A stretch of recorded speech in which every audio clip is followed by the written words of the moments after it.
ليه بنخاف من كلام الناس؟ والأهم إزاي نبطل نخاف من كلام الناس ونقلل تأثيره علينا؟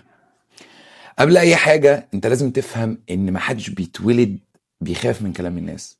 هل عمرك شفت طفل بيفرق معاه كلام حد عليه مثلا؟ كلام الناس بيخوف بس الكبار، لأن عندهم حاجة يتخاف عليها وهي صورتهم الذاتية اللي عايزين الناس تفضل شايفاهم بيها. طب ازاي بقى اتكونت الصورة الذاتية دي؟ وليه احنا عايشين ندافع عن الصورة الذاتية دي طول الوقت؟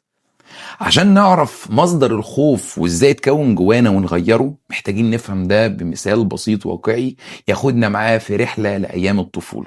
على سبيل المثال، انت ولا انت كنت طفل مطيع، بس غالبا انت ما كنتش مطيع لانك مقتنع ان الطاعة دايما صح. انت مطيع لانك اتعلمت مع الوقت ان القبول والحب والتقدير مشروط بالطاعة والانجازات. يعني وانت صغير كل مرة بترضي اهلك او تعمل انجاز زي ابن خالتك، اهلك كانوا بيكافئوك بهدية او يمدحوك قدام الاقارب والغاية، فتحس بفخر كده، يعني فاهم؟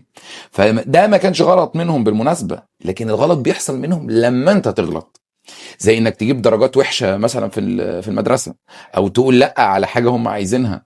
كان بيحصل العكس تماما، بيحصل زعل ولوم وتجاهل واحيانا شتيمة وضرب على مقارنات عشان يخلوك تحس بالذنب اتجاه فعلك فما تكرروش تاني. وهنا بقى الخطورة، لما المخ بيشوف فعل يساوي حب وعكس هذا الفعل يساوي سحب الحب والتقدير، بيبدأ يرسم خريطة داخلية جوه العقل اللاواعي تفيد أن لو عملت المتوقع مني هبقى شخص محبوب ومطيع ومتميز، والناس هتمدحني وتفتخر بيا. لكن لو خرجت عن الصورة وأظهرت اختلافي وقلت لأ، ممكن أفشل، فبالتالي هبان شخص سيء. ومع الوقت بتكبر وانت فاكر ان ده اسمه أخلاق وانك لازم تكون شخص كويس شبه الصورة اللي اترسمت.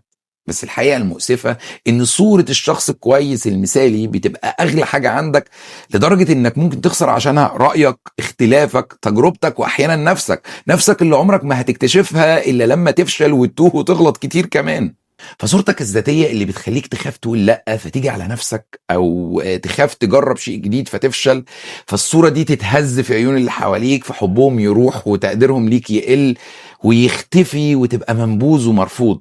والنبذ أو الرفض هو إحساس خطير جدا بالمناسبة، لأنه عكس فطرتنا اللي بتدور طول الوقت على الأمان في الانتماء مع المجموعة. وكلامنا ده يوصلنا لإجابة السؤال، إحنا مش بنخاف من كلام الناس، إحنا بنخاف من معناه اللي هيأثر على صورتنا الذاتية في عيون الناس اللي عشنا عمرنا كله نحافظ عليها.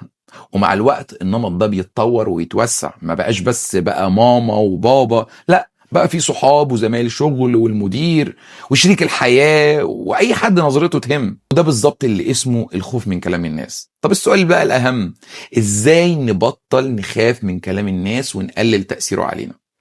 خلينا نكون صراح، انا مش هقولك تجاهل ولا خليك جامد ولا كلام تنمية بشرية. علميا الخوف ما بيتلغيش، لكن الخوف بيتفهم فبيقل تأثيره علينا. فأول خطوة انك ما تحاربش الخوف اصلا، لانك لما هتحاربه هيكبر.